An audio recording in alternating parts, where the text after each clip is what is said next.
वायुमंडल का संगठन।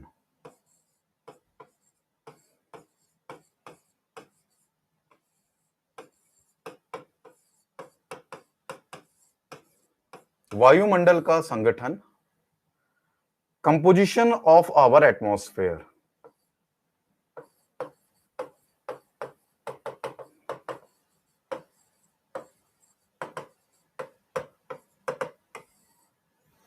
ओके, हाय बेटा सभी को।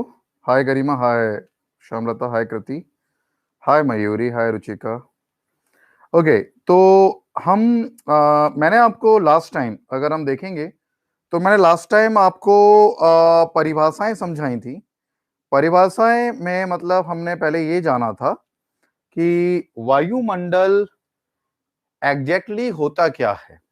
अगर हम शुरुआत करेंगे प्रश्न की तो वायुमंडल होता क्या है, तो हमने फिलिप लेक की परिभाषा जानी थी, ट्रीवार्था की परिभाषाओं को हमने चर्चा की थी, मोंक हाउस के बारे में, क्रिचफील्ड के बारे में हमने जाना था। करीब 4 प्रमुख परिभाषाओं से हम प्रश्न को शुरू करेंगे। ध्यान रखिएगा students, they are fabulous students. ये जो लेक्चर है वो सिविल सर्विस लेवल का लेक्चर है, और आपको जब लेक्चर आप अटेंड कर रहे हैं मेरा लाइव लेने के लिए ऑब्वियसली बात है आपको हमारा ग्रुप ज्वाइन करना पड़ेगा। यूट्यूब पे हम लाइव नहीं देते हैं, तो अपने हाथ में कॉपी और पेंसिल रखना, क्योंकि आप थोड़ी चीज उधर से सुन लेते हो, थोड़ी चीज उधर से सुन लेते हो, थोड़ी चीज उधर से, फिर खिचड़ी पका डालते हो जो आपकी मुख्य परीक्षा के लिए बहुत ही ज्यादा घातक सिद्ध हो जाती है। तो मैं आपको एकदम सिस्टमैटिक समझा रहा हूं, इसलिए आपको पूरा फोकस रखना पड़ेगा, क्योंकि कॉन्सेप्चुअल नॉलेज होना बहुत जरूरी है। ठीक है ना, अगर हम कोई भी चीज का अध्ययन करते हैं तो कॉपी पेंसिल अपने हाथ में रखिएगा, पहली बात। दूसरा, मैं जो पढ़ा रहा हूं, मैं अदर संस्थानों जैसा बिल्कुल नहीं पढ़ा रहा कि मैंने खुल्लर उठा ली या परीक्षा वाणी उठा ली जो आप परचेस कर लेते हैं, उसी से समझते हैं कि हम तो अब ग्रिप बन गई, भगवान बन गए ज्योग्राफी के। ऐसा कुछ भी नहीं है। मेरे रेफरेंसेस बुक हैं एमए की semester 1, semester 2, semester 3, MA level की किताबें, 12th लेवल की एनसीईआरटी, 11th क्लास की एनसीईआरटी, बीए लेवल की एनसीईआर मतलब किताबें विश्वविद्यालय, और पीजी प्लस जो नेट लेवल के स्टूडेंट होते हैं जो खुद के अपने नोट्स बनाते हैं, यानी मेरे काफी संग में उनके भी नोट्स से रिसर्च जो करते हैं हर चीज में, सेगमेंट में, उसका डेटा भी मैं आपके सामने रखता हूं। ध्यान रखिएगा। तो ये मेरा प्रेफरेंस बुक है, तो इसलिए आपको ध्यान देना पड़ेगा। खुल्लर और पुल्लर पे मुख्य परीक्षा नहीं निकाल पाओगे। आप निकालोगे तो आपको ये डीसी जो आप मतलब कलेक्टर लेवल की आप जो बात कर रहे हो, वो आपको पोस्ट नहीं मिलने वाली, किसी भी तरीके पे नहीं मिलने वाली। तो उम्मीद करता हूं आपकी मानसिकता शुद्ध हो गई होगी लेक्चर शुरू होने से पहले ही। ओके, तो हमने पढ़ा था वायुमंडल का संगठन की परिभाषाएं हुई थी। हमारे जो प्रीवियस क्लास थी हमने सिर्फ जानी थी वायुमंडल की परिभाषाएं। आज मैं उसके आगे बढ़ूंगा, वायुमंडल का संगठन पर मैं चर्चा करूंगा। How composition of atmosphere, how atmosphere composed, मतलब किस प्रकार बनता है, किस प्रकार मतलब इसका संगठन हुआ है। ठीक है दोस्तों, तो इसको करने से पहले मैं आपको समझाना चाहूंगा वायु। बात आती है वायु की, मतलब एयर। एयर, अब ये जो वायु है, जो शब्द है एयर, ये लोगों को बहुत ज्यादा परेशान करता है। जब अपन मुख्य परीक्षा लिखेंगे, वस्तुनिष्ठ तो इसी में कवर हो जाएंगे आपके, मैं इसलिए मेन एग्जामिनेशन बार बार निकालता हूं। जब हम वायु की बात करते हैं, जब मुख्य परीक्षा की हम चर्चा करते हैं, लिखने की कोशिश करते हैं, बात करते हैं, तो जिसके बारे में हम समझा रहे हैं कम से कम 2 लाइनें हमें उसके बारे में भी लिखना जरूरी है। हमने वायुमंडल पढ़ा, वायुमंडल से तात्पर्य क्या, परिभाषा समझिए, अभी वायुमंडल तो हुआ ही नहीं है खैर। तो आज हम वायुमंडल का जब संगठन पढ़ रहे हैं, यानी वायु से मिलकर बना वायु का मंडल किससे बना है, संगठन जब पढ़ेंगे तो थोड़ा हमें वायु के बारे में भी जानना जरूरी है। क्योंकि देखा गया है जो नेट लेवल के स्टूडेंट्स भी होते हैं, मैंने उनको पढ़ाया है, वो भी गलत संरचनात्मक बात कर डालते हैं। वायु कभी भी कोई रासायनिक संरचना नहीं है, केमिकल कंपोजिशन नहीं है वायु। पहली बात आप ध्यान रखिएगा सभी के सभी छात्र और छात्राएं, क्योंकि जितने भी मैंने स्टूडेंट देखे हैं वो बोलते हैं एयर, तो एयर मतलब रासायनिक प्रक्रिया से जो बना हुआ, रासायनिक संरचना से बना हुआ। तो रासायनिक संरचना आप बिल्कुल भी दिमाग से निकाल दीजिएगा, क्योंकि वायु को रासायनिक संगठन कहना, संरचना कहना बिल्कुल भी कदाचित सही नहीं है। जो हमारा वायु है, बेसिकली जो वायु है, हाय बेटा सुमन, हाय तनु मतलब इशु, पुष्पा, जो वायु है वो सिर्फ और सिर्फ गैसों का मिश्रण मात्र है, यानी मिक्सचर ऑफ गैसेस। मैं इंग्लिश हिंदी दोनों में बोलता जाऊंगा। वो वायु जो है वो बेसिकली गैसों का मिश्रण मात्र है। तो मिश्रण आप लिखेंगे ना कि रासायनिक संरचना या रासायनिक वो कर डालेंगे, ये बिल्कुल गलत है। आप कोई भी रासायनिक प्रोसेस नहीं लिखेंगे, वायु को सिर्फ वायु रहने देंगे। तो वायु क्या है? गैसों का मिश्रण है। Okay okay. अब जो वायु है, वायु के अगर मैं कैरेक्टरिस्टिक के बारे में चर्चा करूं, फीचर्स की बात करूं, तो वायु गंधहीन है, इसकी कोई गंध नहीं होती। मतलब आप you can not smell it, आप कभी भी इसे सूंघ नहीं सकते। पहले भाई आप संगठन पढ़ने जा रहे हो वायु का, और वायु के बारे में नहीं जानते। सपोज आप मेरे बारे में पढ़ने जा रहे हो, मैं ये काम करता हूं, मैं वो काम करता हूं, मैं वैसा काम करता हूं, लेकिन आपको मेरे बारे में नहीं मालूम कि मैं क्या हूं, मैं इंसान हूं, जानवर हूं, राक्षस हूं, देवता हूं, भूत हूं, पिशाच हूं, कौन हूं, देव हूं, गंधर्व हूं, मुझे आपको ये नहीं मालूम मेरे बारे में, लेकिन आपने मेरे कार्य पढ़ लिए। ये तो बिल्कुल वैसी ही बात हो गई ना यार, यस और नो? तो सिविल सर्विसेज स्टूडेंट्स को बाल की खाल निकालना बहुत आना चाहिए, ध्यान रखना इस बात पे। तो वायु जो होती है वो बेसिकली गंधहीन होती है, उसकी कोई गंध नहीं होती, स्वादहीन होती है। आप कभी भी वायु को स्वाद नहीं बता सकते कि वायु का कोई भी स्वाद होता होगा। समझ में आ रहा है? दूसरा, ये होती है रंगहीन, रंगहीन होती है। गंधहीन, स्वादहीन और रंगहीन होती है हमारी वायु, जिसके बारे में हम बहुत कुछ चर्चा करना चल सकते हैं। समझ में आ रहा है? तो रंगहीन, गंधहीन और स्वादहीन होती है हमारी वायु। चूंकि हम वायुमंडल का संगठन के बारे में चर्चा कर रहे हैं, तो वायुमंडल का संगठन की जो प्रक्रिया है वो भी इसके फीचर्स में छुपी हुई है। कैसे छुपी हुई है? मैं अगर इनके सभी फीचर्स को एक मिला के फिर से एक और टेबल को बात करूं, तो वायु के बारे में नई नई चीजें निकल के और सामने आएंगी, जो उसकी कैरेक्टरिस्टिक, इसके फीचर्स को बताएंगी। पहली, मोबिलिटी, मोबाइल, गतिशील है। वायु गतिशील होती है। पहली, ये संगठन को समझने में बहुत मदद करेगी। वायु गतिशील होती है। वायु इलास्टिक, ELAST ऐसे, मतलब नमनशील होती है। वायु नमनशील होती है। मोबाइल गतिशील होती है, वायु नमनशील होती है, और वायु संपीडन होती है, कंप्रेसिबल होती है।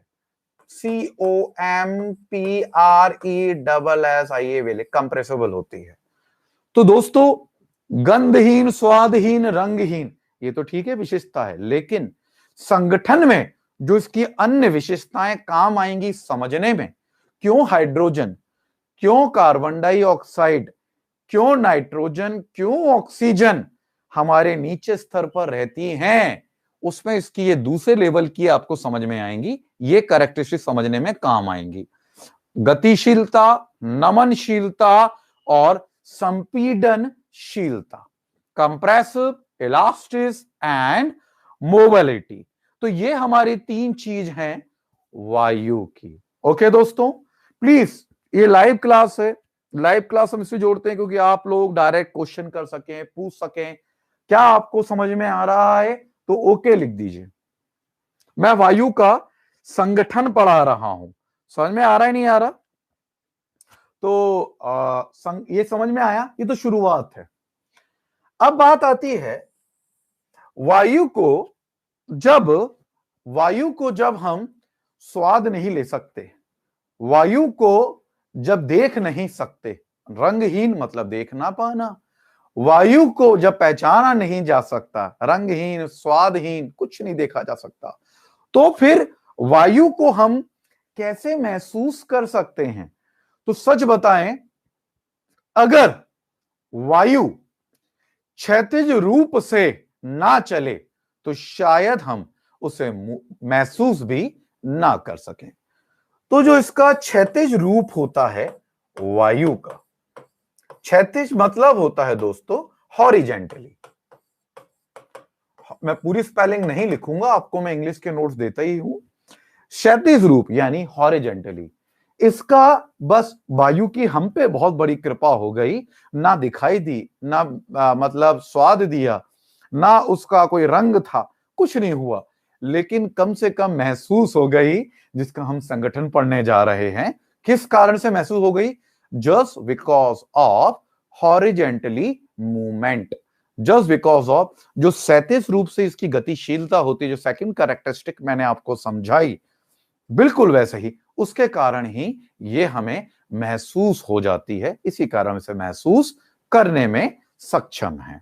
ओके दोस्तों, चलिए अब बात आती है, हम धीरे धीरे इसको हम समझते जा रहे हैं, आगे बढ़ते जा रहे हैं।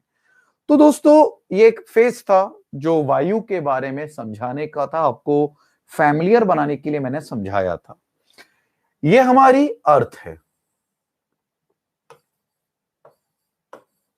ये हमारी पृथ्वी है। ओके, कई 100,000 किलोमीटर अगर मैं बात करूं तो हमारा वायुमंडल फैला है। अगर हम एक एस्टिमेट में चर्चा करें तो 16,000 से 29,000 किलोमीटर हमारा जो वायुमंडल है, गैसेस हैं, वो फैली हुई हैं, फैलने की संभावना फैली हुई है, हमारे वैज्ञानिकों का ऐसा मानना है। मतलब जो हमारा सरफेस है, जहां पे अभी आप बैठे हैं, लाइव क्लास देख रहे हैं, आपके सर के ऊपर अगर मैं बात करूं तो हमारा जो वायुमंडल है वो कई 100,000 किलोमीटर है। अर्थात वैज्ञानिकों के दृष्टिकोण से अगर हम बात करें, फॉलो करें, तो 16,000 से 29,000 किलोमीटर तक कहीं ना कहीं गैस का आवरण हमारे सर के ऊपर है।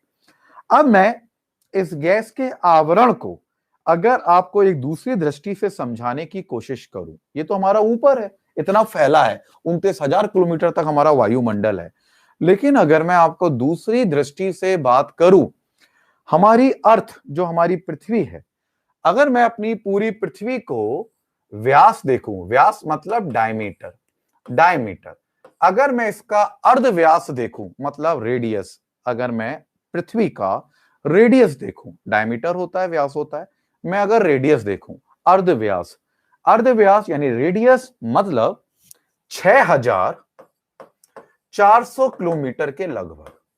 अगर मैं मानूं, आप समझिएगा मेरी बात, कि वायुमंडल का प्रभाव क्षेत्र कितना बड़ा है। अगर मैं पृथ्वी का रेडियस देखूं, अर्ध व्यास देखूं, जो कि हमारा 6,400 किलोमीटर होता है, अगर उतना ही वायुमंडल देखूं मैं, तो आप सोच सकते हैं एक पतली सी लेयर आपको महसूस होगी।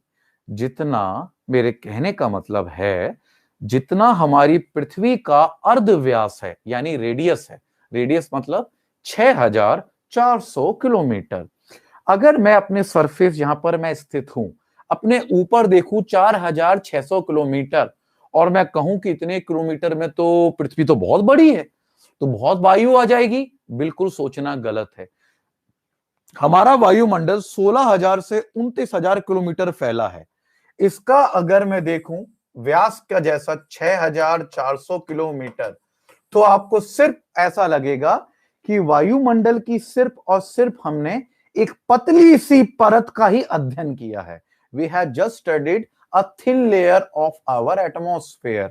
6,400 किलोमीटर ना के बराबर आपको महसूस होगा अगर हम नासा के द्वारा वर्णित डायग्राम को अगर हम देखें तो आप सोच सकते हैं वायुमंडल कितना ज्यादा विस्तार है हमारे पृथ्वी के चारों तरफ। इवन ऐसा कोई भी क्षेत्र नहीं होगा जहां पे वायुमंडल का प्रभाव देखने को ना मिले। मेरी बात समझ में आ रही है?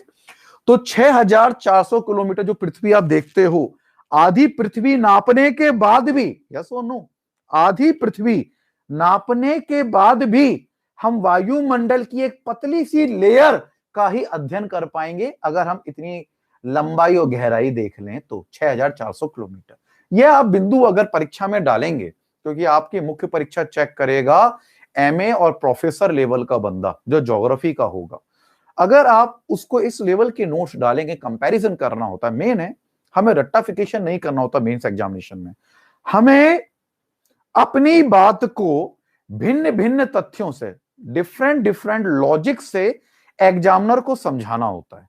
तो पहला लॉजिक हमने पुट किया, एयर क्या है, एयर को समझाया।